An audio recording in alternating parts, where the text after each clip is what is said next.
아가, 전복죽 다 먹었니? 뱃속의 아기도 맛있대. 수화기 너머로 들려오는 시어머니의 목소리에는 묘한 기대감과 웃음기가 섞여 있었습니다. 저는 쓰레기통에서 찾아낸 쥐약통을 내려다보며 차갑게 가라앉은 목소리로 대답했죠. 아, 그 전복죽이요? 아까 남편이 바닥까지 싹싹 긁어 먹었는데요. 뭐? 뭐가 어째? 이 썩을려니? 내 아들 살려내.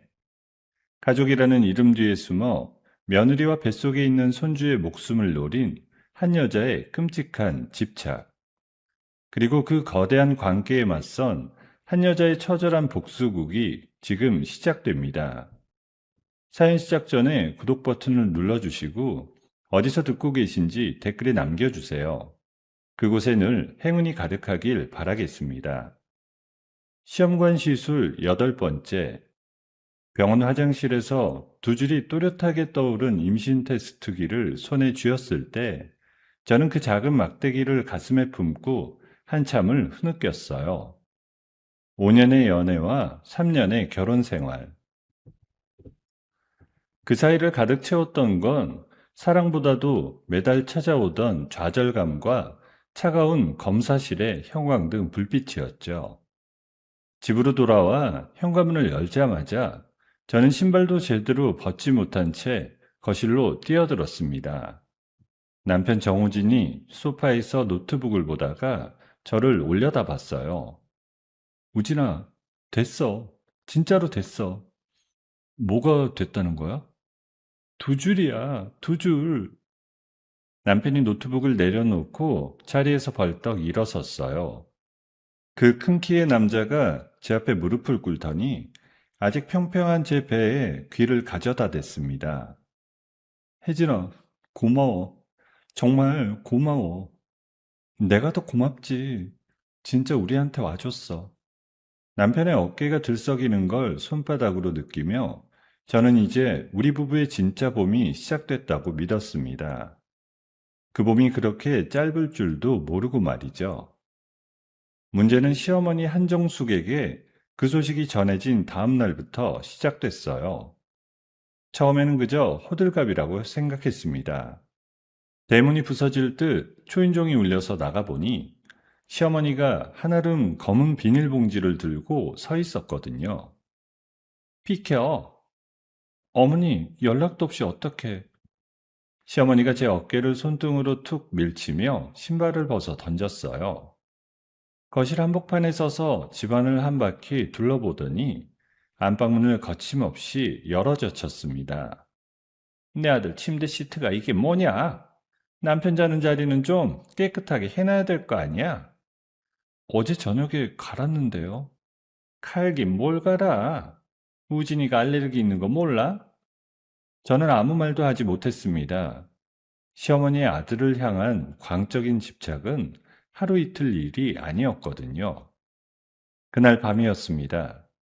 새벽 2시가 넘었을 무렵 화장실에 가려고 눈을 떴는데 어둠 속에서 누군가의 숨소리가 침대 옆에서 들렸습니다. 저는 비명을 지르려다 입을 틀어막았어요. 머리맡 스탠드 불빛 아래 시어머니가 무릎을 꿇은 채 잠든 남편의 얼굴을 손가락으로 쓰다듬고 있었거든요. 우리 우진이, 이쁜 내 새끼. 어머니, 거기서 뭐 하세요? 시어머니가 천천히 고개를 돌렸습니다. 그 눈빛을 저는 평생 잊지 못할 거예요. 질투와 원망이 뒤섞인 사람의 것이라고 보기 어려운 번뜩임이었습니다. 일어났니? 어떻게 들어오셨어요? 내가 내 아들 집인데 들어오면 안 된다는 거야? 그래도 시간이 너무 늦었는데. 시끄럽다. 신경 쓰지 말고 참이나 자.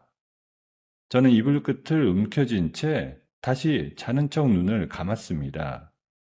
뱃속의 아이가 놀랄까봐 숨소리도 죽였어요. 새벽이 다 가도록 시어머니가 침대 옆을 떠나지 않는 기척이 느껴졌습니다. 다음날 아침 남편에게 그 일을 털어놨더니 남편이 한참을 말이 없었어요. 엄마가 좀 외로워서 그래. 아버지 돌아가시고 나서는 더 그러시잖아. 우진아, 외로운 거랑 새벽에 남의 침실 들어오는 거랑은 다르잖아. 혜진아, 어머니도 이제 나이가 드셨어. 좀 봐드리자. 저는 더 이상 말을 잇지 못했어요. 남편의 그 물은 눈빛이 결국 어떤 결과를 가져올지 그때 미처 짐작하지 못했거든요. 그로부터 일주일 뒤 회사에서 일찍 퇴근한 저는 거실에 들어서다가 그 자리에 얼어붙고 말았습니다. 거실벽 한가운데를 차지하고 있던 우리 부부의 대형 웨딩 사진. 하얀 드레스를 입고 환하게 웃던 제 얼굴 부분이 누군가의 손에 의해 도려내져 있었어요.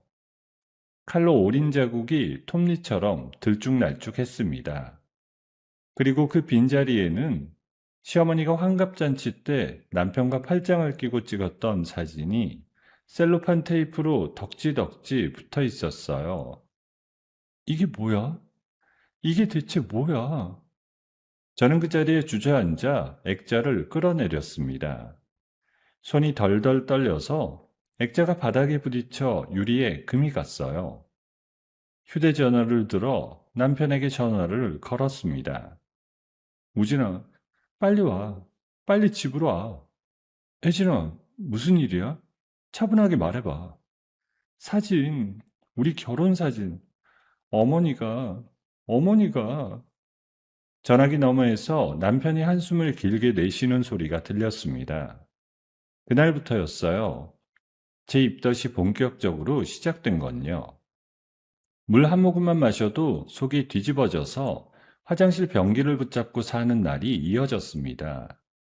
그런 저를 보면서 시어머니는 이상한 미소를 짓곤 했어요. 변기를 붙잡고 헛구역질을 하던 저를 시어머니가 화장실 문가에 서서 내려다봤습니다. 음, 유나는 아주 혼자 다 떠네. 몰골이 그게 뭐니? 어머니, 죄송해요. 입덧이 좀 심해서. 야, 너 그깟 입덧 좀 한다고 유세 떠니? 너 아프다는 핑계로 우리 귀한 아들 아침밥 굶겨서 내보내기만 해봐. 내가 아주 가만 안 둘 줄 알아? 알아들어? 네, 어머니. 우진 씨 굶지 않게 제가 아침에 죽이라도 꼭 끓여 놓을게요. 시어머니가 갑자기 싱크대 쪽으로 성큼성큼 걸어가더니 그 위에 놓인 도마를 손바닥으로 내리쳤어요. 쾅하는 소리에 화장실에 있던 제가 어깨를 움찔했습니다. 아이고, 내 팔자야. 저렇게 비실비실하고 한심한 걸 며느리랍시고 집에 들여가지고. 내가 평생 아들 뒷바라지하며 고생했는데 이제는 며느리 시중까지 들게 생겼네. 저는 변기를 붙잡은 채 눈물을 떨구었어요. 뱃속에서 콩할 만한 아이가 같이 떨고 있는 것만 같았습니다. 그 순간만큼은 저도 차라리 모든 걸 그만두고 싶다는 생각이 들었어요. 하지만 화장실 거울에 비친 제 야윈 얼굴을 보면서 저는 입술을 깨물었습니다. 이 아이만큼은 무슨 일이 있어도 지켜내야 한다고 마음먹었거든요. 임신 12주째로 접어들던 어느 토요일 아침이었어요. 평소처럼 안방문을 발로 차듯 열고 들어온 시어머니의 손에 그날따라 김이 모락모락 나는 뚝배기 하나가 들려 있었습니다. 며느라, 이리 와봐라. 어머니, 그게 뭐예요? 천복죽이다. 새벽부터 시장 가서 활전복 사다가 푹 고왔어. 저는 그 미소가 너무 낯설어서 한 발짝 뒤로 물러섰어요. 어제까지만 해도 도마를 내리치며 악다구니를 쏟아내던 사람이 하루 만에 저렇게 부드러운 얼굴이 될 수 있다는 게 도무지 믿기지 않았거든요. 너 입덧 심하다고 우진이가 어찌나 걱정을 하는지 내가 어미 노릇 한번 해봐야 안 되겠니? 어머니, 안 그러셔도 되는데요. 식기 전에 얼른 먹어. 따끈할 때 먹어야 약이 된단다. 시어머니가 식탁에 뚝배기를 내려놓고 숟가락까지 손에 쥐어주었어요. 손목을 감싸준 그 손에서 식은땀이 배어나오는 게 느껴졌습니다. 어머니, 저 이따가 우진이 오면 같이 먹을게요. 무슨 소리야? 임산부는 따뜻할 때 먹어야지. 식으면 비려서 못 먹는다. 그래도 어머니 정성인데 우진이도 같이 먹어야죠. 시어머니 눈썹이 미세하게 꿈틀거렸습니다. 저는 그 짧은 떨림을 놓치지 않았어요. 됐고, 나는 모임이 있어서 지금 나가봐야 한다. 너 혼자라도 꼭 챙겨 먹어. 알았지? 네, 어머니. 시어머니가 핸드백을 챙겨 들고 현관으로 향하는 발걸음이 평소답지 않게 빨랐어요.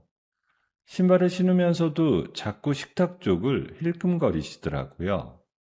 현관문이 닫히고 나서야 저는 식탁 의자에 털썩 주저앉았습니다. 뚝배기 안에서는 김이 여전히 피어오르고 있었어요.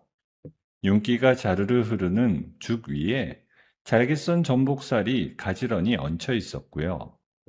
그런데 이상하게도 그 냄새가 비릿하게 코를 찔렀습니다. 이상해. 너무 이상해. 저는 숟가락을 들었다가 다시 내려놓았어요. 뱃속에 아이가 갑자기 발길질을 한 것처럼 배 깊은 곳이 묵직하게 당겨오는 느낌이 들었거든요. 저는 자리에서 일어나 거실 창문 너머로 시어머니의 모습을 살폈습니다. 평소 같으면 곧장 차에 올라타고 출발했을 텐데 그날은 분리수거장 옆에서 한참을 서성이고 있었어요. 손에 들고 있던 검은 비닐봉지를 분리수거함 깊숙이 쑤셔 넣더니 주변을 둘러본 후 황급히 차에 올라 떠났습니다. 그 모습이 어찌나 수상하던지 저는 슬리퍼를 발에 꿰고 그대로 아파트 마당으로 뛰어내려갔어요. 만삭은 아니었지만 부른 배를 부여잡고 계단을 내려가는 동안 심장이 미친 듯이 뛰었습니다. 분리수거장 앞에 도착해서 시어머니가 던져놓은 그 검은 비닐봉지를 손으로 더듬어 찾아냈어요. 봉지를 풀어헤치는 손가락이 사정없이 떨렸습니다. 봉지 안에서 나온 건 약병 하나였어요.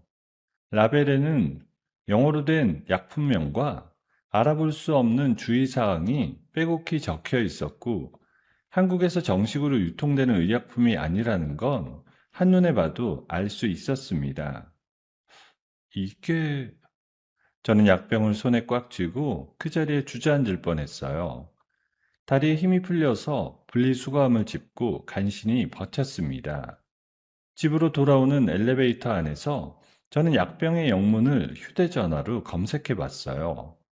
화면에 뜬 글자들을 읽어 내려가는 동안 손끝이 얼음장처럼 차가워졌습니다. 임산부가 복용하면 태아를 사망에 이르게 하는 외국에서 불법으로 유통되는 유산 유도제였거든요.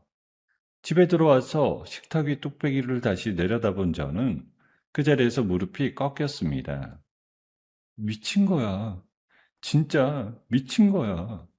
저는 뚝배기째로 죽을 들어 올려 싱크대로 옮겼어요. 그러고는 죽을 비닐봉지에 옮겨 담아 냉장고 가장 깊숙한 곳에 숨겼습니다. 증거니까요.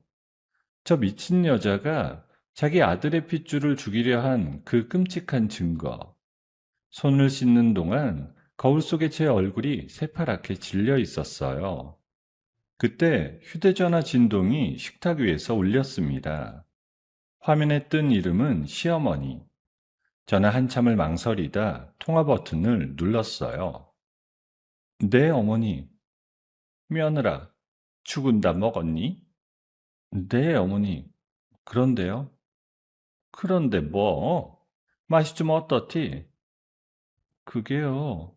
죽이 너무 식어서 다시 데우려고 했는데 마침 우진이가 점심도 거르고 일찍 퇴근해서 들어왔거든요. 전화기 너머에서 시어머니의 숨소리가 갑자기 멎었어요. 우진이가 배가 고팠던지 보자마자 죽냄새 좋다고 하더라고요. 제 그릇까지 통째로 가져가서 다 비웠어요. 뭐라고? 어머니가 정성껏 끓이신 죽이라고 하니까 더 맛있게 먹더라고요. 어머니 덕분에 모처럼 잘 먹고 출근했어요. 우진아, 내 새끼. 안 돼. 그러면 안 돼. 어머니 왜 그러세요? 죽 한 그릇에 뭐가 그렇게 큰일 났다고 그러세요? 우진이 어디 갔어? 지금 어디 있냐고? 빨리 말해. 어머니, 그 죽에 뭐 넣으셨어요? 닥쳐. 내 아들 살려내라. 내 아들 살려내. 저는 통화를 끊었습니다. 휴대전화를 식탁에 올려놓고 두 손으로 입을 틀어막았어요. 심장이 갈비뼈를 부수고 튀어나올 것처럼 뛰었습니다. 배를 감싸쥐고 거실 소파에 주저앉아 한참을 거친 숨을 몰아쉬었어요. 남편에게 전화를 걸었습니다. 우진아, 지금 당장 집으로 와. 혜진아, 무슨 일이야? 목소리가 왜 그래? 묻지 말고 지금 당장 와. 그리고 어머니가 곧 들이닥칠 거야. 어머니가 왜? 와서 직접 봐. 전화를 끊고 나니 손에 쥐고 있던 약병이 그제야 눈에 들어왔어요. 저는 약병을 식탁 위에 똑바로 세워두었습니다. 그 작은 유리병이 시어머니의 마지막을 결정짓는 증거가 될 거라는 걸 그 순간 저는 똑똑히 깨달았어요. 20분쯤 흘렀을까요? 현관문이 부서질 듯 두드리는 소리가 났습니다. 문틀이 흔들릴 정도였어요. 우진아, 우리 우진아, 엄마야, 문 열어. 저는 천천히 자리에서 일어나 인터폰 화면을 바라봤습니다. 화면 속에는 머리가 산발이 된 시어머니가 눈에 핏발을 세운 채 문을 두드리고 있었어요. 평생 한 번도 본 적 없는 사람의 형상이라고 부르기 어려운 모습이었습니다. 저는 깊게 숨을 들이쉬고 현관으로 천천히 걸어갔어요. 이제 더 이상 도망칠 곳이 없었거든요. 현관문 손잡이를 잡은 손가락이 미세하게 떨렸습니다. 저는 도որ하게 잠금 장치를 풀고 천천히 문을 열었어요. 문이 열리는 그 짧은 순간에도 시어머니는 문틈으로 손을 들이밀어 제 머리채를 움켜쥐려 했습니다.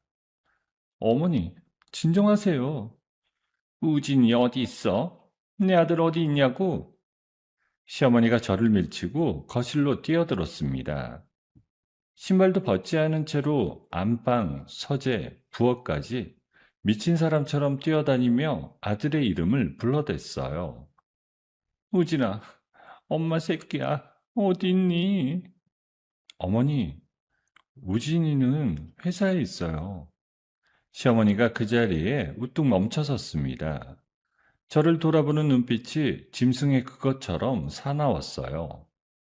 뭐라고? 지금 뭐라고 했니? 우진이는 회사에 있다고요. 점심에 집에 안 왔어요. 너, 너 인연이? 어머니가 오신다고 해서 미리 부른 것뿐이에요. 시어머니가 손을 부들부들 떨며 저를 향해 걸어왔습니다.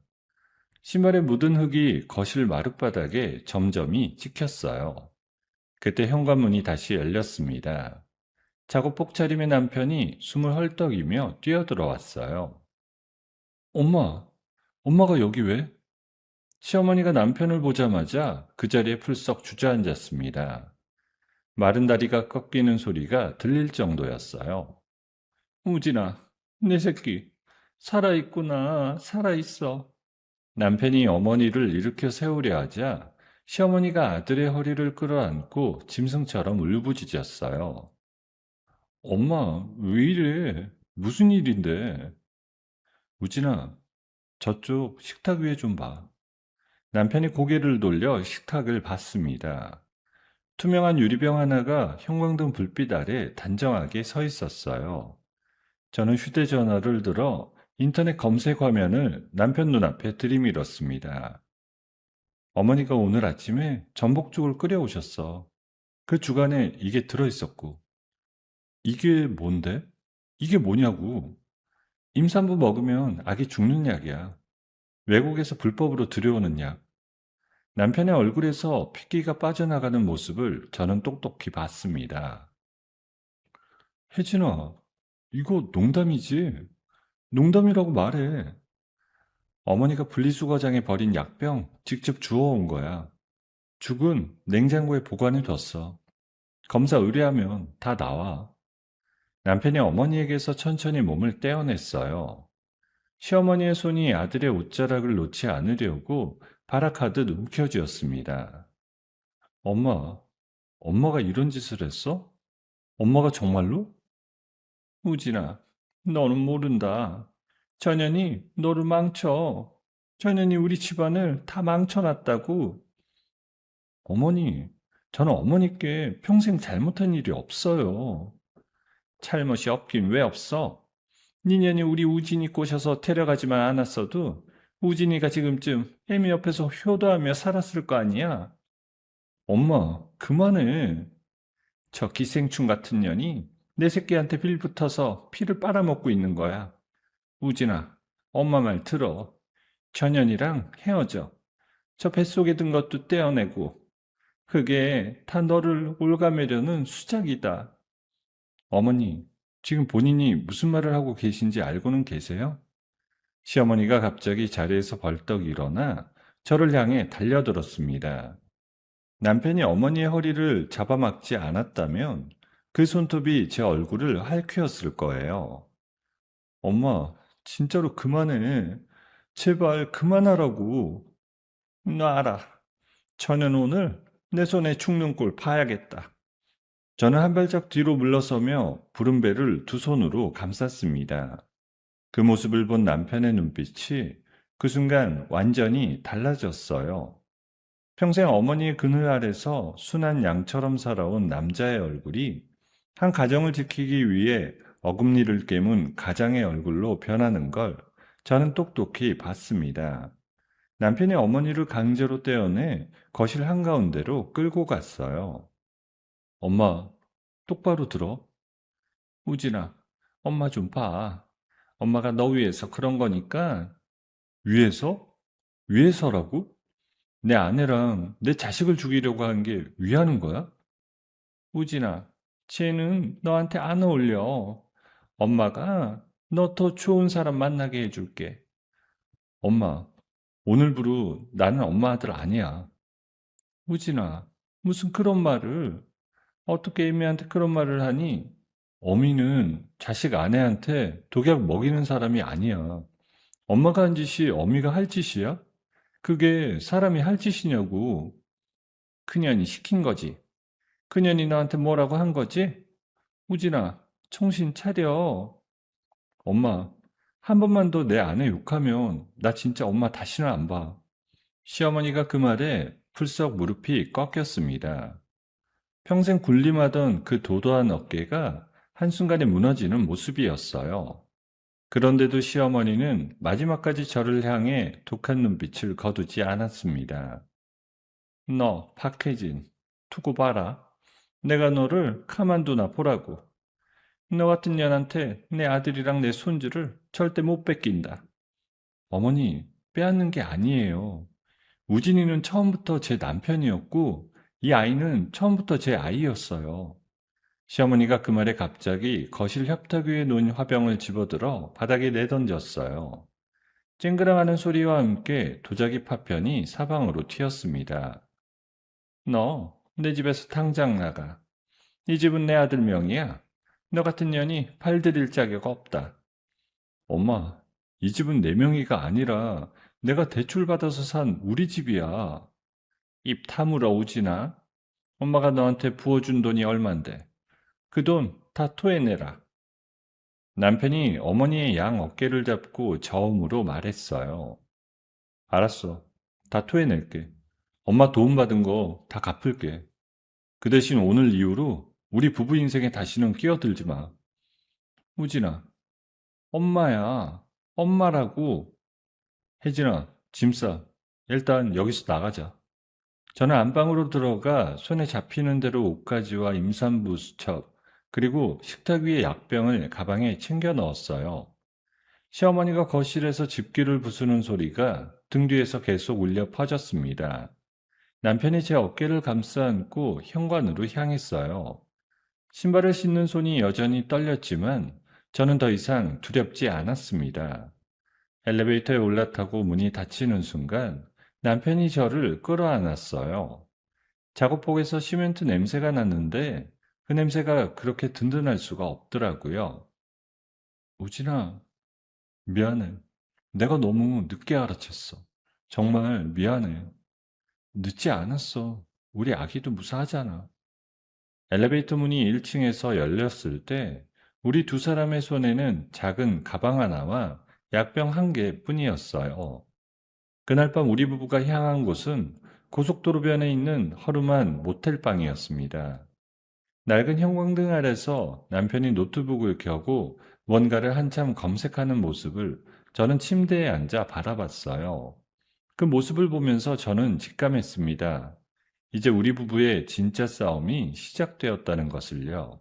모텔방의 형광등이 두어 번 깜빡이다 다시 켜졌어요. 저는 가방 하나에 임산부 수첩과 그 약병만 챙겨 들고 남편 정우진과 함께 그곳에 도착한 첫날이었습니다.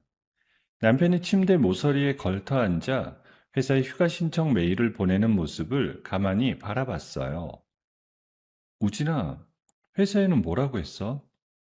며칠만 쉬겠다고 했어. 어머니가 회사로 연락하면 어떡해? 설마 거기까지 손을 뻗치겠어?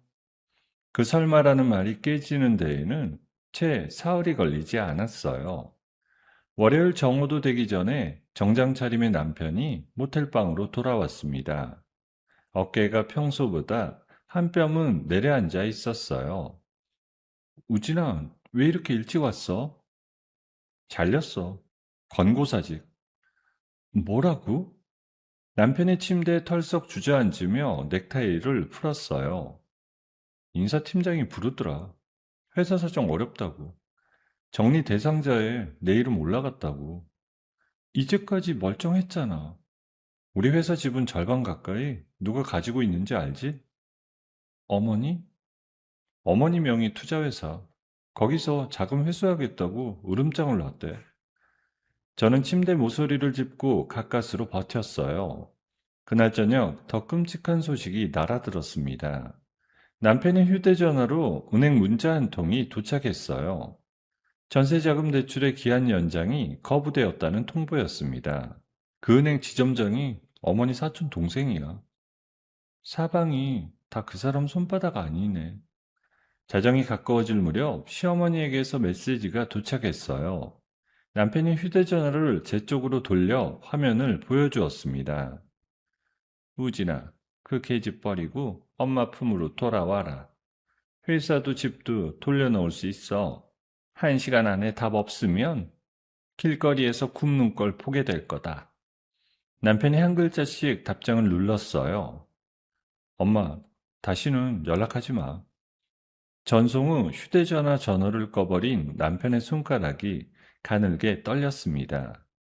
다음날 아침 우리는 친구를 통해 알아본 서울 변두리 반지하 단칸방으로 짐을 옮겼어요. 보증금 500에 월세 40. 벽에서 곰팡이 냄새가 올라왔고 부엌과 화장실이 한 대 붙어 있었습니다. 혜진아, 임산부한테 이런 데서. 우진아, 괜찮아. 진짜 괜찮아. 저는 남편의 손을 부른배 위에 올려놓았어요. 봐봐, 우리 아이랑 우리 둘. 그 사람이 뺏을 수 없는 거 2개나 있잖아. 남편의 눈가에 굵은 눈물방울이 맺혔다 떨어졌습니다. 그날부터 남편의 새 일상이 시작됐어요. 새벽 4시면 일어나 인력시장으로 나갔고, 낮에는 건설 현장에서 벽돌을 날랐습니다. 저녁이면 대리운전 콜을 받아 자정이 넘도록 서울 곳곳을 누볐어요. 작업복 무릎에 시멘트가 굳은 채 새벽에 들어와 잠시 눈을 붙이고는 다시 나가는 날이 이어졌습니다. 그동안 저는 노트북 한 대를 끌어안고 단칸방에 누워 있었어요. 배가 점점 무거워져서 밖에 나가는 것조차 힘들었지만 머릿속만큼은 어느 때보다 또렷했습니다. 저는 시어머니가 운영하는 정숙물산의 사업자 등록증부터 시작해 공시자료, 신문기사, 인터뷰 영상까지 손에 잡히는 모든 정보를 긁어모았어요. 그러던 어느 새벽 10년 전쯤에 작은 신문기사 하나가 제 눈에 들어왔습니다. 회계 부정 의혹으로 회사가 잠시 시끄러웠고 당시 재무팀의 한 회계사가 모든 책임을 지고 검찰 조사를 받았다는 짧은 기사였어요. 그 회계사의 이름은 강지훈. 저는 그 이름을 메모장에 옮겨 적어두었습니다. 문제는 시어머니가 우리를 그냥 두지 않았다는 거예요. 며칠 전부터 단칸방 골목 입구에 낯선 검은 승용차 한 대가 자주 보이기 시작했어요. 우진아, 저 차 며칠째야. 또 와 있어. 흥신소다. 어머니가 붙였어. 우리 일거수일투족 다 보고 있다는 거잖아. 그래서 더 빨리 움직여야 돼. 낯선 사내들이 슈퍼마켓 앞에서 저를 흘깃거리는 일이 잦아졌어요. 장을 보고 돌아오는 길에 누군가 따라붙는 발소리에 식은땀이 흘러내린 적이 한두 번이 아니었습니다. 그날도 저는 작은 채소 봉지를 들고 빌라 계단을 올라가던 참이었어요. 발소리가 등 뒤에 따라붙는 순간 누군가의 손이 제 어깨를 거칠게 잡아챘습니다. 박혜진 씨, 누구세요? 한 회장님이 안부 전하라고 하셨어요. 뱃속 아기 살리고 싶으면 그쪽 남편 잘 설득하시라고. 손 놔요. 당장이요. 저는 봉지를 휘둘러 남자의 손을 떨쳐냈어요. 비명을 들은 옆집 할머니가 문을 열고 나오자 남자는 모자를 푹 눌러쓰고 계단을 내려갔어요. 그날 밤 저는 단칸방에 들어와 무릎을 꿇은 채 흐느꼈습니다. 뱃속의 아기가 너무 놀랐는지 한참 동안 발길 질이 없었어요. 그 새벽이었습니다. 작업복도 갈아입지 못한 남편이 단칸방 문을 열고 들어왔는데 저는 그날따라 새벽부터 아랫배가 묵직하게 당겨오는 통증을 느끼고 있었습니다. 혜진아, 어디 아파? 우진아, 배가, 배가 너무 아파. 언제부터? 새벽부터 점점 심해져. 저는 자리에서 일어서려다가 바지 사이로 따뜻한 무언가가 흘러내리는 걸 느꼈어요. 내려다보니 흰 면바지에 붉은 핏자국이 번지고 있었습니다. 우진아, 피야. 남편이 그 자리에서 저를 안아 들었어요. 새벽 골목길을 가로지르는 동안 저는 부른 배를 두 손으로 감싼 채 끊임없이 같은 말을 되뇌었습니다. 안 돼. 너만은 안 돼. 엄마가 미안해. 응급실 자동문이 열리고 의료진이 휠체어를 끌고 달려왔어요. 의사가 초음파 기계를 제 배 위에 가져다 대는 동안 저는 천장만 바라봤습니다. 얼마나 시간이 흘렀을까요? 사모분, 다행히 아기 심장 소리 잘 잡혀요. 정말로요? 절박 유산 위험은 있지만 출혈은 멈췄어요. 며칠 입원하시면서 안정 취하셔야 해요. 병실로 옮겨졌을 때 복도 끝 의자에 주저앉아 있던 남편이 비틀거리며 일어섰어요. 작업복 무릎과 어깨에 시멘트 가루가 그대로 묻어 있었습니다. 남편이 침대 옆에 무릎을 꿇고 주저앉아 제 손등에 이마를 박았어요. 혜진아, 미안해. 정말 미안해. 우진아, 그만 울어. 우리 아기 듣고 있어. 남편이 천천히 고개를 들어 저를 올려다 봤어요. 작업복 소매로 눈물을 닦는 손이 거칠게 갈라져 있었어요. 혜진아, 나 결심했어. 무슨 결심? 더 이상 도망 안 다닐 거야. 더 이상 숨어서 안 살 거라고. 어머니 한마디면 모든 게 무너지는 게 무서워서 평생 피하기만 했어. 그런데 이제 알겠어. 도망쳐서는 절대 못 끝나는 싸움이야. 그래, 우리 더 이상 도망치지 말자. 어머니가 무너질 때까지 끝까지 가자. 그러자. 우리 둘이라면 할 수 있어. 남편이 침대 옆 의자에 앉아 제 손을 두 손으로 감싸주었어요. 저는 깊게 숨을 들이쉬고 그동안 노트북에 모아둔 자료에 대해 천천히 입을 열었습니다. 우진아, 10년 전 정숙물산 회계부정 사건 기억나? 알지? 강지훈이라는 회계사가 다 뒤집어쓰고 검찰 조사 받았던 거. 우리 그 사람을 만나야 돼. 10년 동안 어머니한테 짓밟혀온 사람만큼 그 회사 약점을 잘하는 사람은 없을 거야. 남편이 한참을 가만히 있다가 천천히 고개를 끄덕였어요. 알았어. 너 태어나자마자 같이 가자. 병실 창문 너머로 새벽별이 하나둘 빛나기 시작했어요. 저는 휴대전화로 강지훈이라는 이름을 다시 검색했습니다. 지금은 서울 외곽 변두리에서 작은 세무사 사무실을 운영하고 있다는 정보가 떴습니다. 간판이 절반쯤 떨어진 낡은 사무실의 모습이 흐릿하게 화면에 비쳤어요. 강지훈 회계사님, 우리 좀 도와주세요. 남편은 침대 옆 보호자용 의자에서 작업복을 입은 채 새우잠이 들어 있었어요. 저는 그 거친 손을 가만히 바라봤습니다. 이 손이 앞으로 우리 가족의 운명을 바꿀 거라는 확신이 그 어느 때보다 단단하게 차올랐습니다. 병원에서 퇴원한 다음 날 오후, 저는 남편 정우진과 함께 서울 외곽으로 향하는 시외버스에 올랐습니다. 낡은 간판들이 줄지어 선 골목길에 도착해서야 우리는 마침내 그 사무실 앞에 섰습니다. 강지훈 세무사 사무소. 여기가 맞네. 문을 밀고 들어서자 퀴퀴한 종이 냄새가 코끝을 찔렀어요. 책상 너머에 앉아있던 한 남자가 고개를 들었습니다. 머리는 어깨까지 산발이었고 까칠한 수염이 턱을 뒤덮고 있었어요. 무슨 일로 오셨어요? 강지훈 회계사님 맞으시죠? 회계사 아닙니다.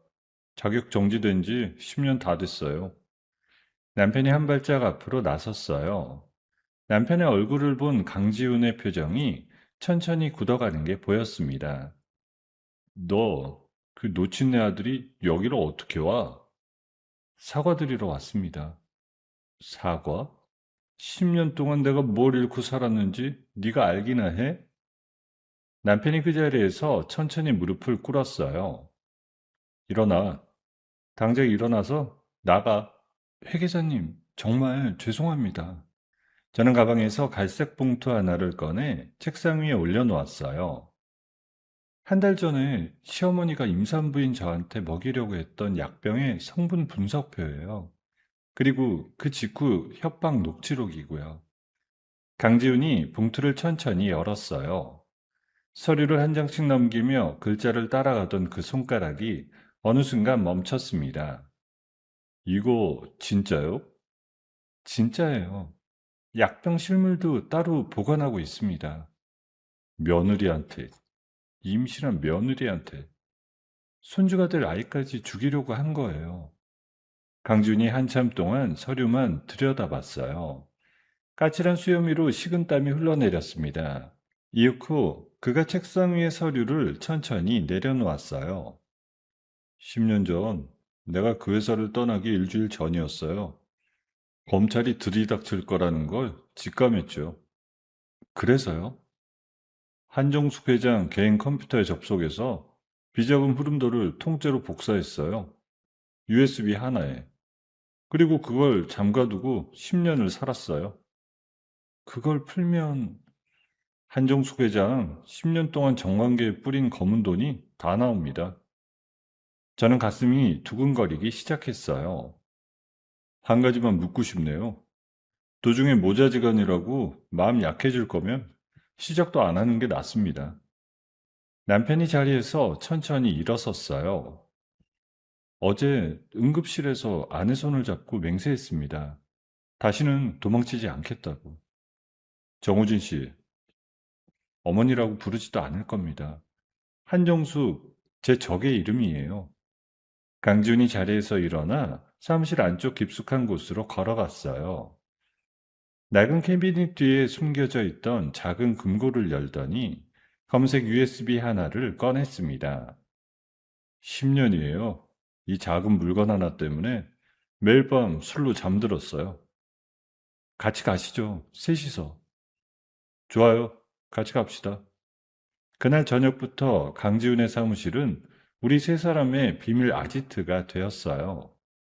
낡은 책상을 가운데 두고 노트북 세 대가 놓였고 벽에는 정숙물산의 조직도와 자금 흐름도가 한 장씩 붙기 시작했습니다. 저희는 사무실 한쪽에 간이 침대를 두고 사흘을 꼬박 매달렸어요.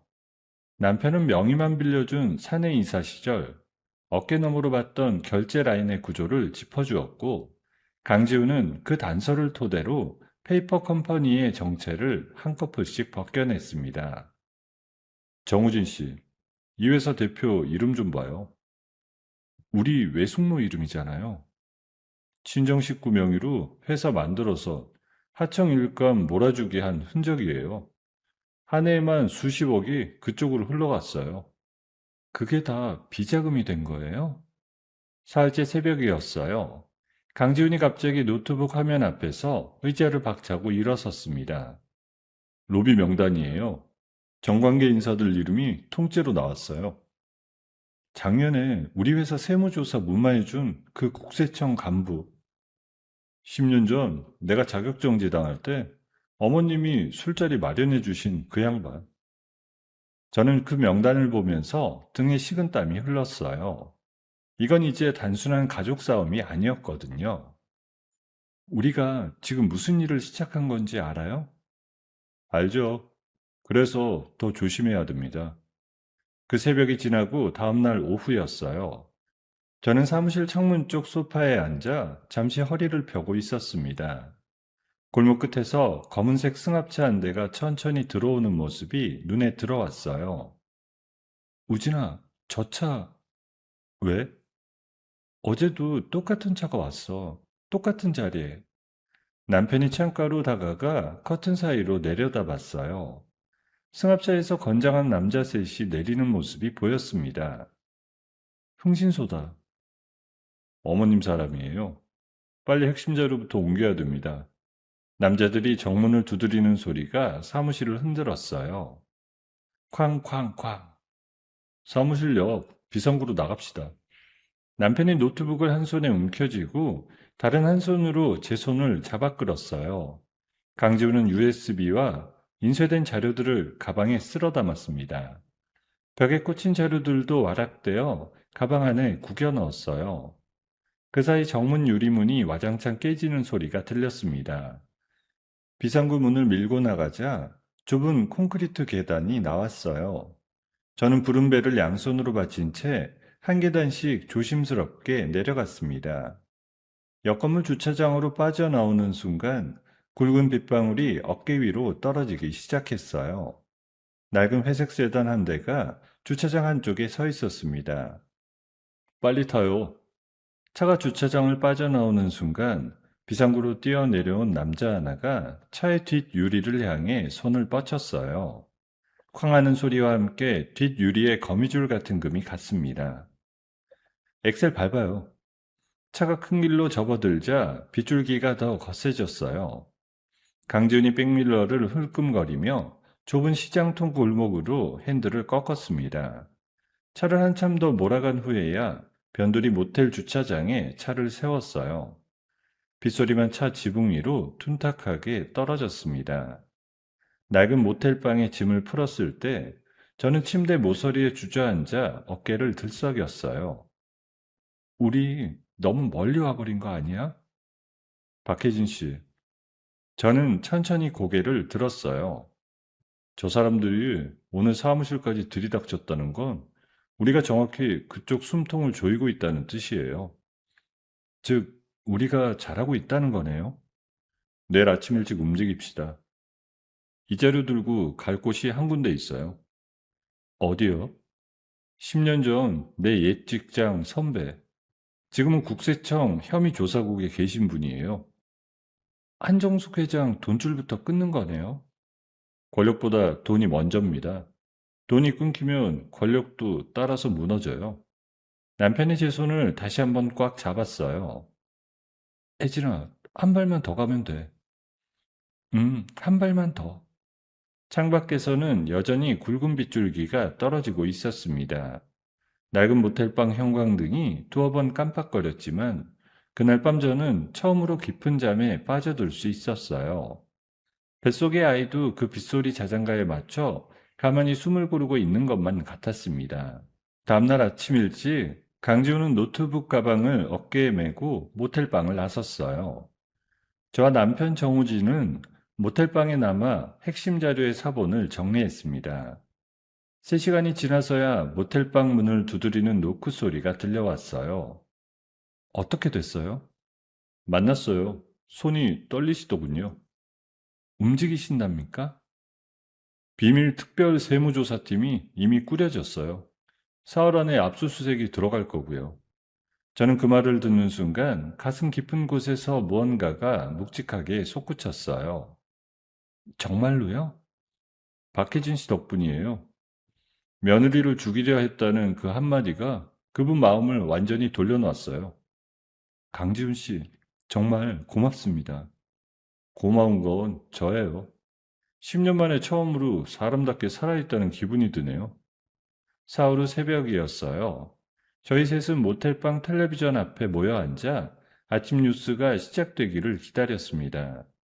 화면이 바뀌고 정숙물산이라는 자막이 화면 하단에 떠올랐어요. 어제 새벽 국세청 혐의조사국 소속 조사관 수십 명이 지방 중견기업 정숙물산 본사와 회장 자택을 동시에 압수수색했습니다. 화면 속에서는 양복 차림의 조사관들이 박스를 들고 회사 건물에서 줄지어 빠져나오는 장면이 흘렀어요. 시작됐네요. 드디어. 화면이 바뀌면서 시어머니의 자택대문 앞 풍경이 비춰졌어요. 머리에 모자를 눌러 쓴 시어머니가 두 명의 조사관 사이에서 비틀비틀 걸어 나오는 모습이 슬로우 모션처럼 흘렀습니다. 평생 그 누구 앞에서도 머리를 숙인 적 없던 그 도도한 어깨가 카메라 플래시 세례 앞에서 비참하게 흔들리고 있었어요. 핏기 없는 입술을 부들부들 떨면서 손으로 얼굴을 가리는 그 손가락이 사정없이 떨리는 모습이 화면에 선명하게 잡혔습니다. 저게 정말 그 사람 맞아? 맞아. 저는 그 모습을 보면서 한참을 가만히 앉아 있었어요. 통쾌함보다는 묘한 허탈감이 먼저 가슴을 채웠습니다. 저 사람이 정말로 제 남편을 낳고 키운 어머니라는 사실이 새삼스럽게 가슴을 짓눌렀어요. 뉴스가 끝나갈 무렵 저희는 또 다른 작전에 돌입했습니다. 남편이 노트북을 켜고 한 통의 메일을 보냈어요. 수신자는 그동안 시어머니의 지시를 받아 우리를 미행해왔던 흥신소 직원들 가운데 한 명이었습니다. 한정숙 회장이 잡혀 들어가는 거 봤죠? 이제 그쪽이 받을 돈도 끊깁니다. 우리 쪽으로 넘어와요. 합의금 두둑히 챙겨드릴게요. 우진아, 그래도 통할까? 흥신소 사람들은 의리 같은 거 없어. 돈 주는 쪽으로 붙는 거야. 답장은 오후같이 지나기도 전에 도착했어요. 흥신소 직원이 시어머니로부터 받았던 모든 지시사항을 녹음한 녹취록을 통째로 넘기겠다는 내용이었습니다. 됐어. 이제 살인미수에 폭력 교사까지 다 엮어 넣을 수 있어. 한정숙 회장 변호사들이 손을 들 겁니다. 압수수색이 진행된 지 5째 되던 날이었어요. 남편의 휴대전화로 한 통의 전화가 걸려왔습니다. 화면에 뜬 발신자는 시어머니의 번호였어요. 남편이 한참을 망설이다 통화 버튼을 눌렀습니다. 스피커폰을 켜자 시어머니의 목소리가 모텔방 안에 울려 퍼졌어요. 평생 그 거대한 권력을 휘둘러온 그 사람의 목소리가 그날따라 잔뜩 갈라지고 떨리고 있었습니다. 우진아, 엄마야. 무슨 일이야? 우진아, 엄마가 잘못했어. 한 번만 살려줘. 엄마, 너가 신고를 취하한다고만 해주면 엄마는 내가 신고한 줄 알아? 그럼 누가 신고했는지가 중요해? 엄마가 한 짓이 중요한 거지. 박혜진이지? 그년이 너를 꼬셔서 이 짓을 한 거지? 저는 그 외침을 들으면서 천천히 자리에서 일어났어요. 남편이 휴대전화를 제 쪽으로 살짝 기울여 주었습니다. 어머님, 저예요. 박혜진, 너 두고 봐라. 어머니, 두고 보라는 말, 어머니가 옛날부터 입버릇처럼 하시던 말이잖아요. 닥쳐, 너 같은 게 감히. 부탁 한 가지만 드릴게요. 우리 아이 이름 어머니 입에 올리지 마세요. 한 번이라도 입에 올리시면 그때는 어머니 인생 마지막까지 따라가서 갚아드릴 거예요. 시어머니가 그 말에 한참 동안 말을 잇지 못했어요. 수화기 너머로 거친 숨소리만 흘러나왔어요. 남편이 제 손에서 휴대전화를 받아들었습니다. 엄마, 이게 시작이야. 끝이 아니라. 우리가 엄마한테 준 지옥 그대로 돌려드릴 거야. 우진아. 남편이 통화를 끊었어요. 휴대전화 화면이 어두워졌습니다. 잘하셨어요. 지금 마음이 약해지면 다 무너집니다. 우진아. 남편이 제 어깨에 머리를 천천히 기댔어요. 평생 어머니라는 단어 하나에 무릎을 꿇고 살아온 한 남자가 마침내 그 단단한 사슬 하나를 손수 끊어내는 순간이었습니다. 그날 저녁 뉴스에서는 정숙물산의 주가가 반토막이 났다는 보도가 흘러나왔어요. 회사 거래처들이 줄줄이 거래를 끊고 있다는 자막이 화면 아래로 지나갔습니다. 평생 시어머니가 제 발 아래 두고 부려먹던 그 모든 사람들이 배가 가라앉기 시작하자 가장 먼저 등을 돌리고 있었어요. 저는 텔레비전 화면을 보면서 푸른 배를 가만히 쓰다듬었습니다. 그런데 그때 갑자기 아랫배 깊은 곳에서 묵직한 통증이 솟구쳤어요. 이번에는 응급실에서 느꼈던 그 위험한 통증이 아니었습니다. 뱃속에서 한 생명이 세상으로 나오겠다는 신호를 보내는 가장 자연스럽고도 강렬한 진통이었어요. 우진아, 왜? 진통, 진통이 와. 뭐? 차키 가져올게요. 남편이 모텔방 한쪽에 미리 챙겨두었던 출산 가방을 들쳐맸어요. 강지우는 차키를 손에 쥐고 먼저 뛰어내려가 차 시동을 걸었습니다. 저는 부른 배를 두 손으로 받친 채 한 걸음씩 모텔방 문을 나섰어요. 복도 끝에 다다랐을 때 또 한 번 진통이 밀려와 저는 그 자리에서 멈춰서야 했습니다. 남편이 제 등 뒤에 단단히 손을 받쳐 주었어요. 혜진아, 천천히, 천천히. 우진아, 우리 아기 나와. 남편이 제 이마에 가만히 입을 맞췄어요. 작업복도 아닌 깨끗한 셔츠 차림의 남편에게서 처음으로 비누향이 났습니다. 그 익숙한 살레가 그제야 다시 돌아온 평범한 일상의 신호 같았어요. 차에 올라타 병원으로 향하는 동안 창밖으로는 도시의 불빛들이 빠르게 흘러갔습니다. 그 모든 불빛들이 마치 우리 아이의 탄생을 환영해주는 등불처럼 보였어요. 저는 푸른 배 위에 손을 얹은 채 가만히 속삭였습니다. 아가야, 와줘서 고마워. 진짜로 고마워. 병원에 도착한 지 10시간이 흐른 다음 날 아침 8시였어요. 찢어질 듯한 고통과 땀방울 속에서 마침내 세상을 향한 힘찬 울음소리가 분만실에 울려 퍼졌습니다. 의사가 갓 태어난 아이를 제 가슴 위에 올려놓는 순간 저는 그 작고 따뜻한 살덩어리를 두 손으로 감싸 안았어요.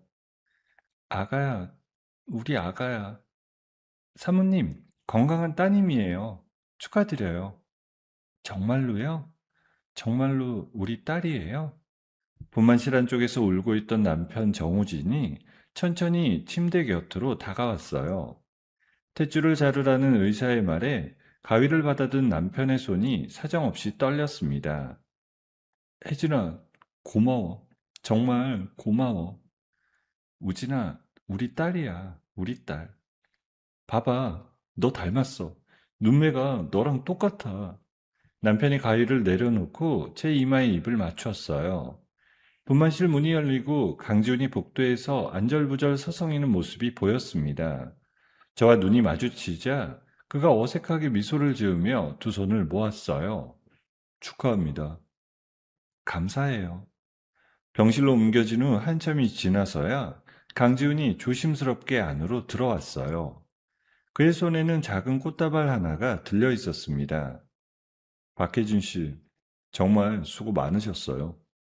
강지훈 씨, 우리 딸 이름 지어주실래요? 제가요?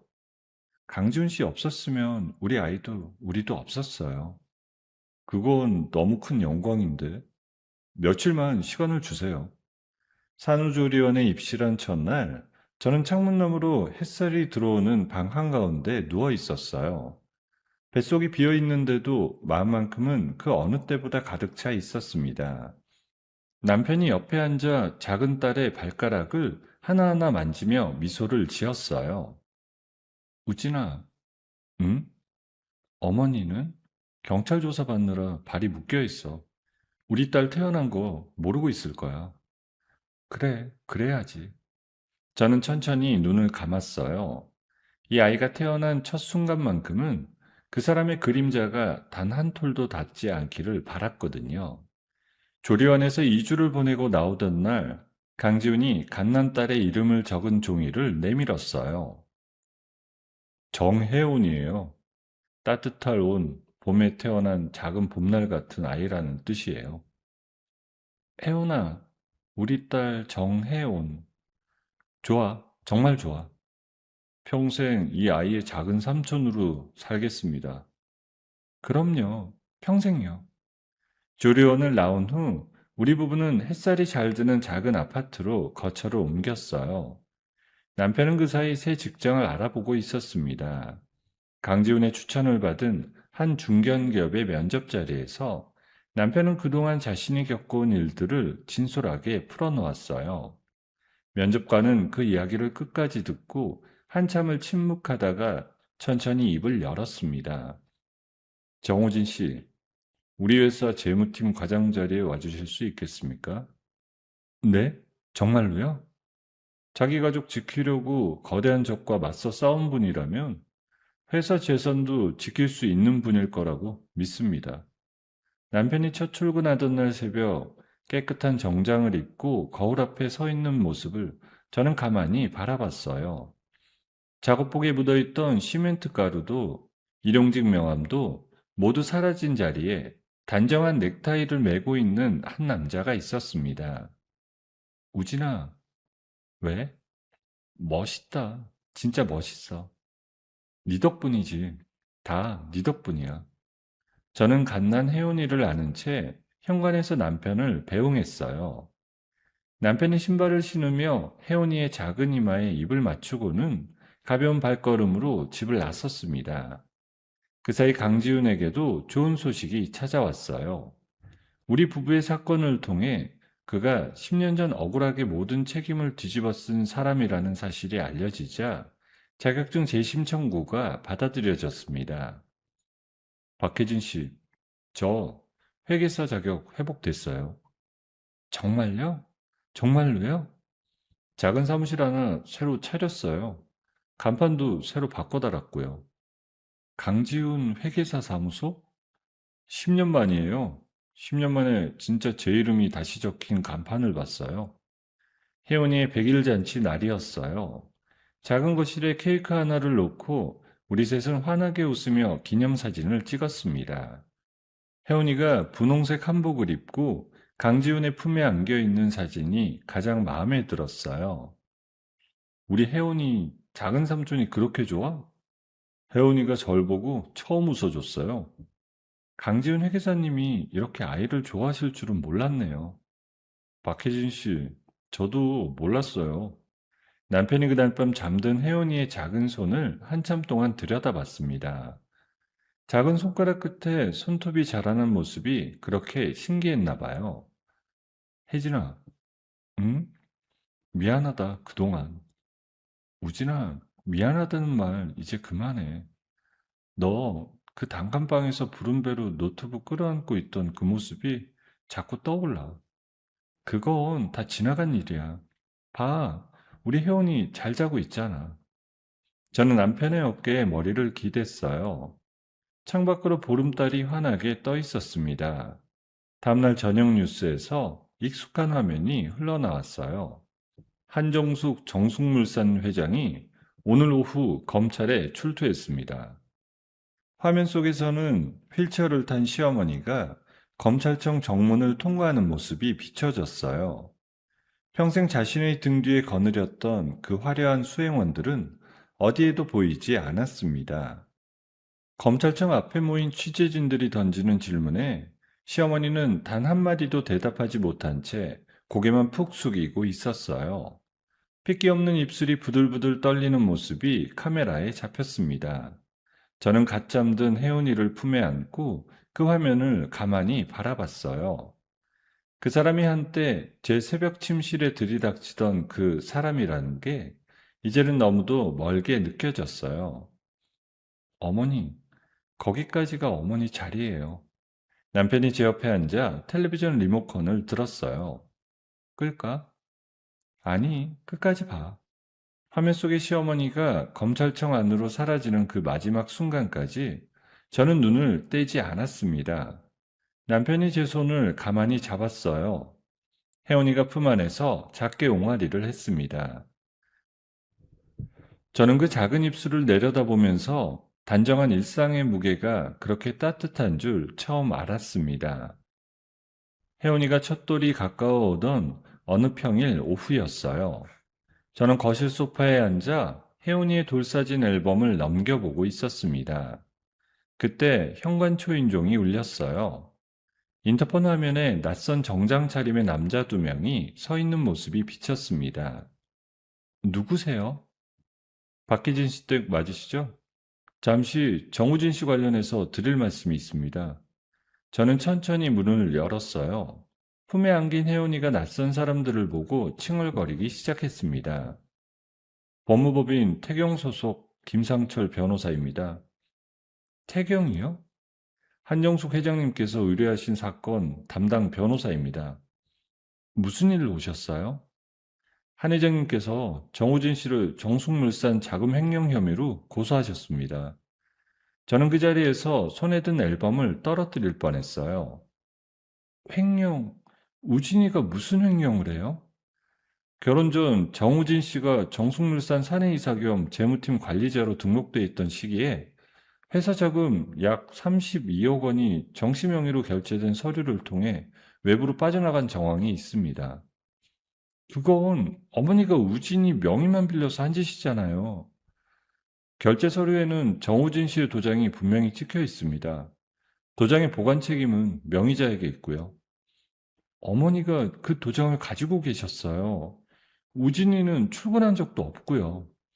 박혜진 씨, 그건 두 분이 입증하셔야 할 부분이에요. 저는 떨리는 손으로 봉투를 받아들었어요. 봉투 안에는 출석 요구서와 함께 두툼한 증거자료 사본이 들어 있었습니다.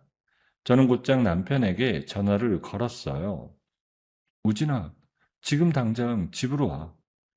혜진아, 무슨 일이야? 어머니가, 어머니가 너를 횡령으로 고소했어. 전화기 너머에서 남편의 숨소리가 한참 동안 멎었어요. 다음날 새벽 6시였습니다. 남편이 평소처럼 출근 준비를 하던 중 현관 초인종이 다급하게 울렸어요. 문을 열자 형사 2명이 신분증을 내밀었습니다. 정우진 씨 되십니까? 네. 특정경제범죄 가중처벌법상 횡령 혐의로 긴급체포영장이 발부되었습니다. 잠깐만요. 우진이는 남편이 천천히 양손을 등 뒤로 돌렸어요. 수갑이 채워지는 차가운 금속 소리가 거실 안에 울려 퍼졌습니다. 혜원이가 그 소리에 놀라 큰 소리로 울기 시작했어요. 혜진아, 혜원이부터 달래. 우진아, 우진아. 강지윤 씨한테 연락해. 변호사 수배해 달라고. 남편이 형사들 사이에서 저를 돌아봤어요. 평생 그렇게 안쓰러운 눈빛을 본 적이 없었습니다. 혜진아, 미안하다. 미안하긴 뭐가 미안해. 죄 지은 거 없잖아. 남편이 신발을 신고 형사들 사이에서 현관을 빠져나갔어요. 엘리베이터 문이 닫히는 마지막 순간까지 저를 바라보던 그 눈빛을 저는 평생 잊지 못할 거였습니다. 저는 혜원이를 품에 안고 곧장 강지훈에게 달려갔어요. 박혜준 씨, 어떻게 된 거예요? 우진이가, 우진이가 잡혀갔어요. 진정하시고 천천히 말씀해 보세요. 저는 떨리는 목소리로 어제 변호사가 다녀간 일부터 새벽의 체포까지 모두 털어놨습니다. 강지훈이 책상 앞에 앉아 한참을 미간을 좁힌 채 생각에 잠겼어요. 한정숙 회장 마지막 발악을 시작했네요. 어떻게 해야 돼요? 일단 변호사부터 선임합시다. 제가 아는 형사 전문 변호사 한 분이 있어요. 그날 오후 경찰서로 달려갔지만 면회조차 쉽게 되지 않았어요. 저는 차가운 복도 의자에 앉아 혜원이를 아는 채 오랜 시간을 기다렸습니다. 혜원이가 작은 손으로 제 얼굴을 더듬으며 옹알이를 하는 모습에 눈물이 자꾸 흘렀어요. 저녁이 되어서야 면회실로 들어갈 수 있었습니다. 유리 가림막 너머로 남편의 얼굴이 보였어요. 하룻밤 사이에 핏기가 모두 빠진 모습이었습니다. 혜진아, 혜원이는? 여기 있어. 잘 먹고 잘 자. 우리 딸, 아빠 보고 있어? 우진아, 어떻게 된 거야? 결제 서류 사본 봤어. 다 내 도장이 찍혀 있고. 자금 흐름도 다 네 명이 통장으로 된 걸로 위조돼 있어. 그건 다 어머니가 만든 거잖아. 그걸 우리가 입증을 해야 된대. 그런데 그쪽이 더 빨리 더 큰 변호사들을 동원했어. 우진아, 혜진아, 한 가지만 약속해줘. 뭔데? 어머니가 무슨 제안을 하든 절대 받아들이지 마. 혜원이 데리고 멀리 가더라도 어머니 쪽 사람한테는 절대 넘기지 마. 알겠어. 절대 그럴 일 없어. 미안해.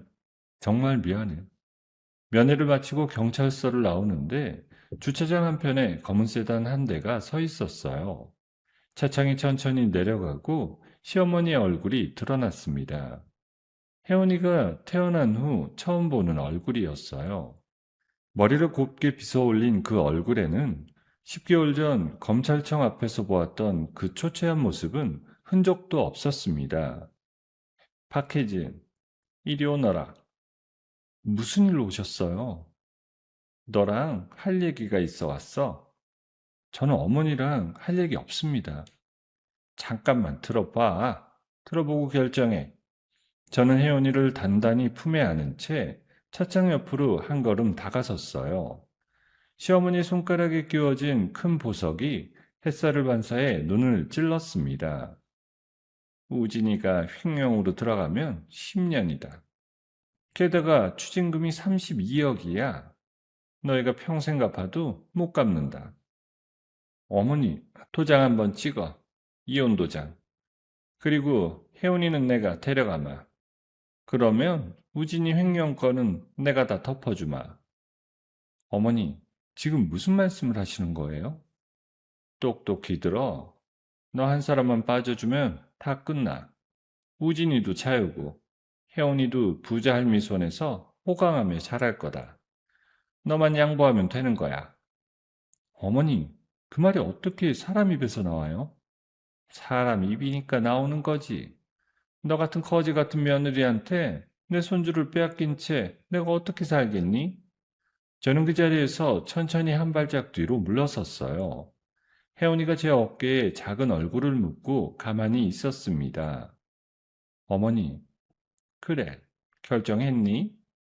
어머니가 평생 살면서 가장 큰 실수를 하나 하셨어요. 무슨 말이야? 저를 약하다고 생각하신 거요.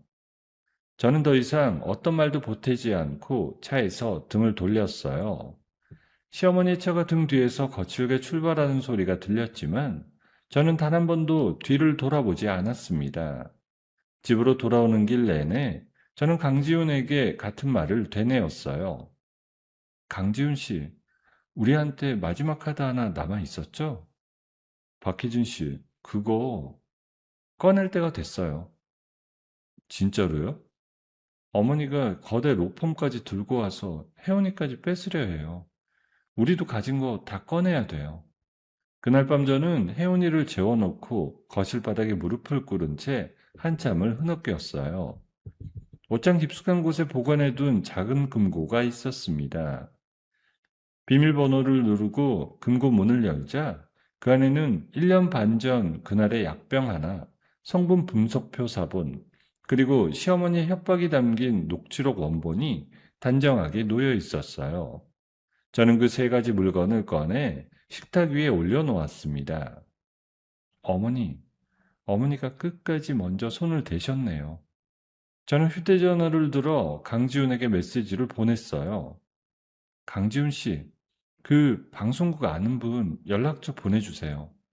답장은 1분도 채 되지 않아 도착했습니다. 저는 그 번호를 한참 동안 들여다봤어요. 혜원이가 자는 안방에서 작은 숨소리가 새어나오고 있었습니다. 저는 그 숨소리를 들으며 마지막으로 떨리는 손가락을 진정시켰어요.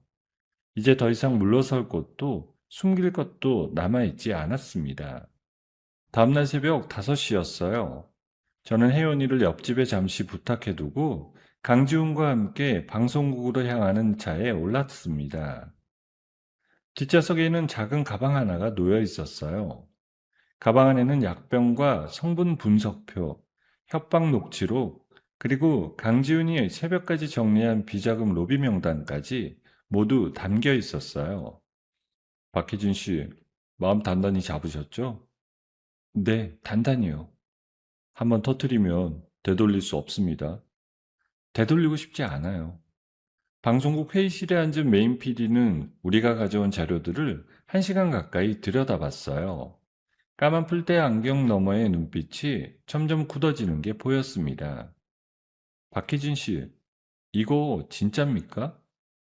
약병 실물 여기 있어요. 검사 받으셔도 됩니다. 정관계 인사 명단까지 이게 다 사실로 입증되면 10년 동안 한정숙 회장이 뿌린 검은 돈입니다. 일부는 이미 국세청에서 확인된 자금이고요. 오늘 밤 특별 편성하겠습니다. 오늘이요? 정우진 씨 영장 실질심사가 내일 오전이라면서요? 하루도 못 미룹니다. 저녁 8시 거실 텔레비전 앞에 강지훈과 저는 나란히 앉아 있었어요. 옆집에서 데려온 혜운이는 제 무릎 위에서 작은 손가락을 빨며 잠들어 있었습니다. 방송이 시작되었어요. 화면 가득 굵은 글씨로 자막이 떠올랐습니다. 단독, 정관계를 뒤흔든 한정숙 정숙물산 회장의 또 다른 얼굴. 화면 속의 앵커가 차분한 목소리로 사건의 개요를 설명하기 시작했어요. 그리고 결정적인 순간 시어머니가 제게 했던 협박 녹취록이 음성 그대로 흘러나왔습니다. 박혜진, 너 두고 봐라. 너 같은 년한테 내 아들이랑 내 손주를 절대 못 뺏긴다. 스튜디오 안의 패널들이 일제히 입을 다물지 못했어요. 화면이 다시 바뀌고 약병의 사진과 국가공인 성분 분석표가 자료화면으로 떠올랐습니다. 임산부 며느리에게 투여하면 태아를 사망하게 이르는 약품으로 확인되었습니다. 됐다. 됐어요. 됐어. 이어서 정관계 로비 명단이 모자이크 처리된 채 화면 위로 떠올랐어요. 이름 옆에 표시된 직책들만으로도 시청자들에게 충격을 주기에 충분했습니다. 방송이 진행되는 1시간 사이에 인터넷 검색어 순위가 뒤집혔어요. 휴대전화가 강지훈의 손에서 끊임없이 진동했습니다. 청와대 국민청원 올라왔어요. 1시간 만에 동의 10만 명 돌파했고요. 정말이에요? 댓글이 수만 개예요. 임산부한테 독약 먹인 시어머니. 다들 분노하고 있고요. 새벽이 가까워질 무렵 강지훈의 휴대전화로 한 통의 전화가 걸려왔어요.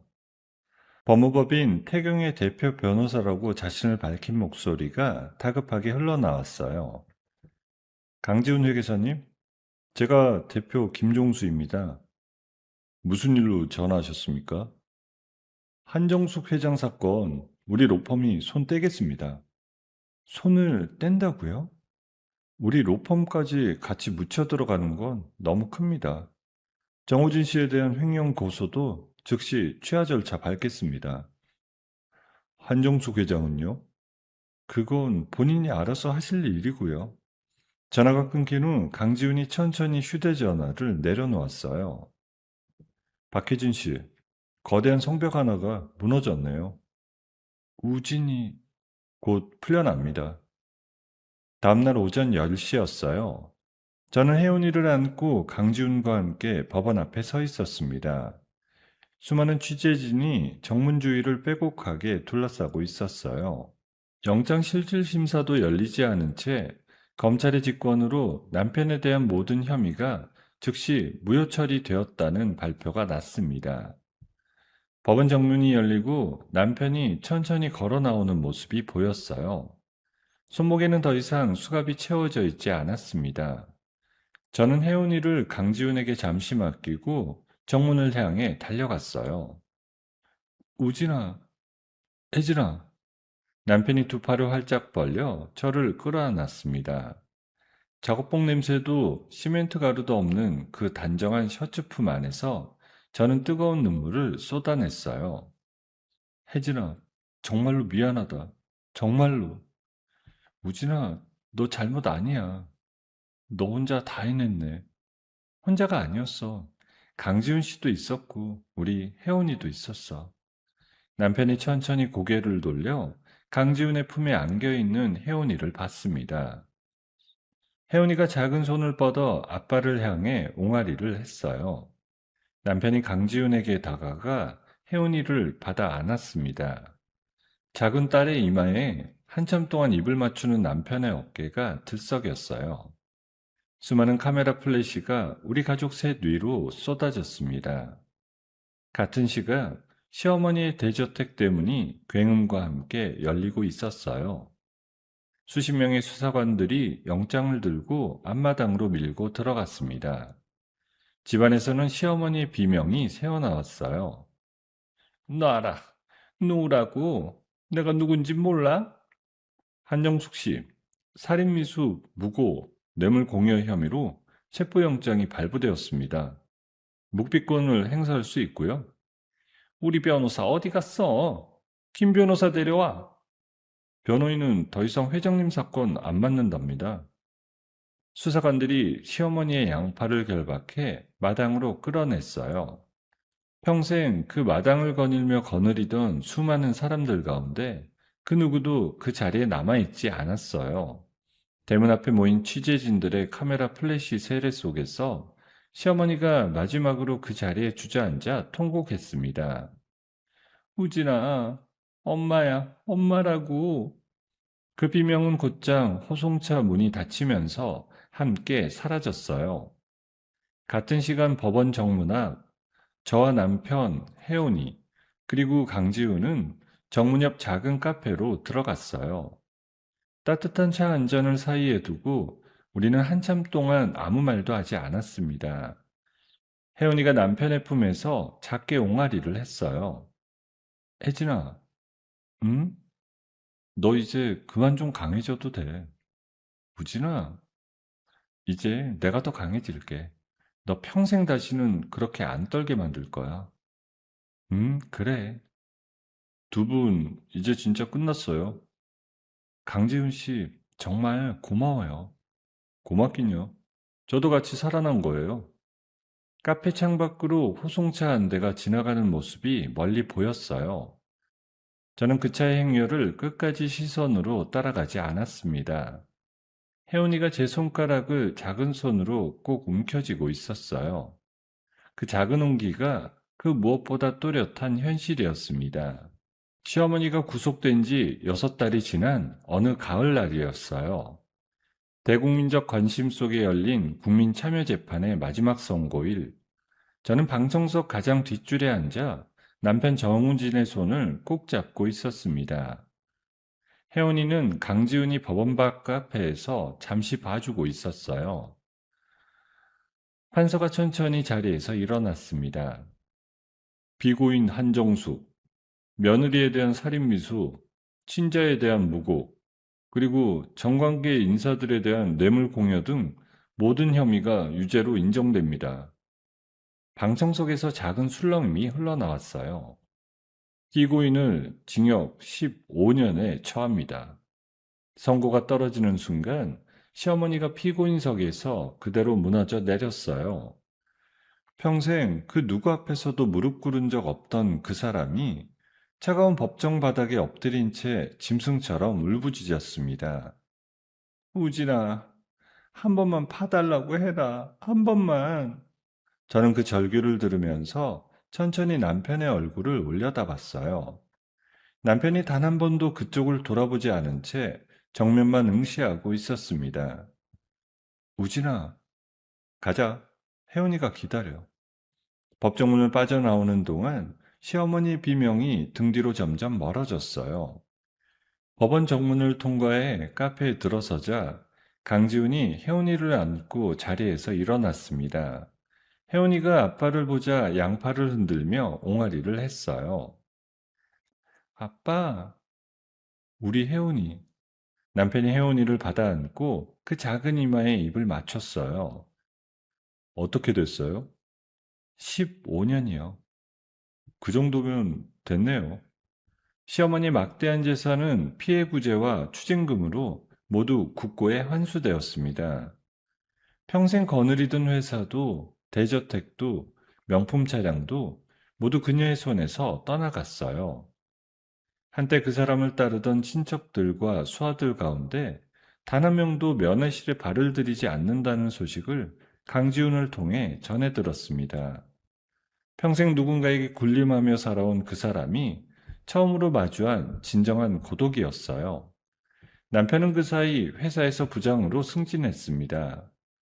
내부 고발자로서의 용기와 재무팀에서의 성실함이 동시에 인정받은 결과였어요. 평생 어머니의 그늘 아래서 머리를 숙이고 살아온 그 무른 남자의 어깨는 이제 누구의 그늘에도 의지하지 않는 단단한 가장의 어깨가 되어 있었어요.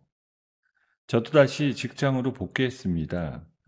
혜원이를 어린이집에 맡기고 출근하는 첫날 아침, 남편이 깨끗한 정장 차림으로 현관까지 따라 나왔어요.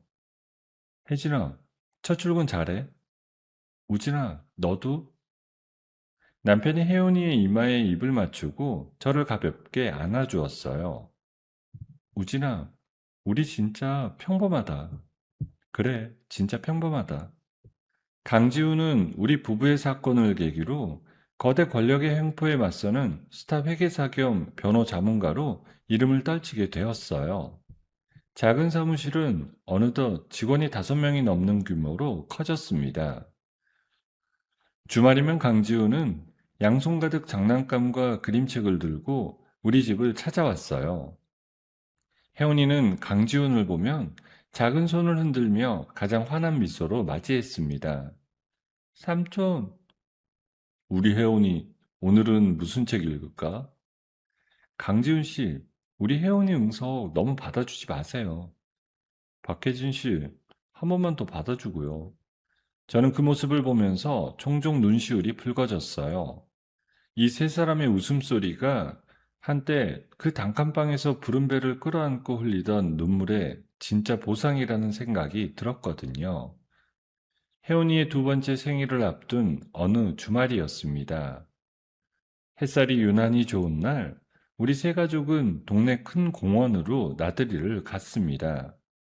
남편이 차에서 돗자리와 도시락 가방을 꺼내는 동안 저는 혜원이의 작은 손을 잡고 잔디밭으로 걸어 들어갔어요. 엄마, 꽃! 우와, 우리 혜원이가 꽃 찾았네. 혜원이가 잔디밭에 핀 작은 들꽃 하나를 가리키며 손가락을 흔들었어요. 푸른 배 한가득 두려움만 채워두고 살았던 그 시절을 생각하면 지금 이 순간이 마치 다른 사람의 인생처럼 느껴졌습니다. 남편이 돗자리를 잔디밭 위에 펼쳐놓고 저희를 향해 손을 흔들었어요. 혜진아, 혜원아, 이쪽으로 와. 우리 혜원이 아빠한테 가자. 혜원이가 작은 다리로 아장아장 남편을 향해 달려갔어요. 남편이 양팔을 벌리고 그 자리에 앉아 혜원이를 기다리는 모습을 저는 한 발짝 떨어진 자리에서 가만히 바라봤습니다. 저 듬직한 뒷모습이 한때 어머니의 한마디에 무릎을 꿇던 그 무른 남자였다는 사실이 새삼스럽게 가슴을 두드렸어요. 혜원이가 남편의 품에 안기는 순간 남편이 작은 딸을 번쩍 들어올렸습니다. 혜원이의 환한 웃음소리가 푸른 하늘 위로 맑게 울려 퍼졌어요. 저는 잔디밭 위 벤치에 앉아 그 모습을 한참 동안 바라봤습니다. 가을바람이 따뜻하게 뺨을 스치고 지나갔어요. 박혜진 씨, 여기 계셨네요. 강지훈 씨, 오늘도 와주셨네요. 혜원이 첫 공원 나들이를 어떻게 빠질 수 있겠어요? 남편이 혜원이를 아는 채 우리 쪽으로 걸어왔습니다. 세 사람의 그림자가 가을 햇살 아래 길게 늘어졌어요. 남편이 제 옆자리에 앉으며 혜원이를 제 품에 살며시 안겨주었어요. 혜진아, 응? 고마워. 뭐가? 그 단칸방에서 노트북 끌어안고 있던 그 모습. 지금 이 순간을 만든 게 그 모습이라고 생각해. 우진아, 평생 너한테 갚을 거야. 평생. 혜원이가 제품에서 작은 손으로 남편의 뺨을 토닥였어요. 두 분, 다음 주말에는 우리 집에 한번 놀러 오세요. 제가 김치찜 끓일게요. 강지훈 씨가 김치찜이요? 10년 동안 혼자 살면서 그건 좀 늘었어요. 저는 그 농담에 웃음을 터뜨렸어요. 우리 셋의 웃음소리가 가을 공원의 햇살 속으로 부드럽게 번져갔습니다. 저는 천천히 자리에서 일어나 남편의 손을 잡았어요. 혜원이가 다른 한 손에서 작은 손을 흔들며 잔디밭을 가리켰어요. 꽃, 그래, 우리 꽃 보러 가자. 남편이 혜원이를 무릎에서 내려 잔디밭에 세웠어요. 혜원이가 작은 발걸음으로 들꽃 한 송이를 향해 천천히 걸어갔습니다. 저는 남편의 손을 단단히 잡은 채 그 작은 뒷모습을 바라봤어요. 지난 2년 동안 우리가 견뎌온 그 모든 어두운 시간들이 이 햇살 한 줌 아래서 부드럽게 녹아내리고 있었습니다. 구름배로 단칸방 바닥에 누워 흐느꼈던 새벽도, 응급실 침대에서 부름배를 두 손으로 감싸 안고 빌었던 그 기도도, 빗속을 뚫고 도망쳤던 그 차가운 골목도, 그 모든 것이 지금 이 순간을 위한 한 걸음 한 걸음이었다는 생각이 들었습니다. 저는 더 이상 누구의 며느리도 누구의 그늘 아래 숨어 있는 사람도 아니었습니다. 작은 들꽃 앞에서 환하게 웃는 작은 딸의 엄마이자 한 남자의 단단한 동반자이자, 그리고 무엇보다도 제 두 발로 단단히 서 있는 박혜진이었어요. 남편이 제 어깨를 가만히 감싸 안았습니다. 혜원이가 작은 손으로 들꽃을 꺾어들고 우리를 향해 환하게 웃으며 달려왔어요. 가을 햇살 아래 우리 세 사람의 새로운 시간이 그렇게 천천히 흘러가고 있었습니다. 끝까지 자신의 아들만 바라보며 살아온 시어머니는 결국 가장 소중하게 여겼던 것들을 스스로 무너뜨리고 말았습니다. 핏줄이라는 이름으로 사랑을 강요했지만 진짜 가족은 누군가를 지배하는 사람이 아니라 끝까지 지켜주는 사람이라는 걸 너무 늦게 깨달은 거죠. 하지만 혜진과 우진은 절망 속에서도 서로의 손을 놓지 않았고 결국 작은 혜원이와 함께 새로운 봄을 맞이하게 되었습니다. 허름한 모텔방에서 시작된 두 사람의 싸움은 결코 쉬운 길이 아니었지만 서로를 믿고 끝까지 버텨냈기에 누구도 빼앗을 수 없는 진짜 가족을 만들어낼 수 있었던 것 같습니다. 세상에는 가족이라는 이유로 상처를 주는 사람도 있지만 반대로 상처 입은 서로를 끝까지 감싸 안아주는 가족도 존재하죠. 오늘 이야기가 누군가에게는 작은 위로가, 또 누군가에게는 다시 살아갈 용기가 되었으면 좋겠습니다. 여러분, 오늘의 이야기를 어디서 듣고 계신가요? 구독 버튼을 눌러주시고 댓글에 남겨주시면 감사한 마음으로 인사드리겠습니다. 감사합니다.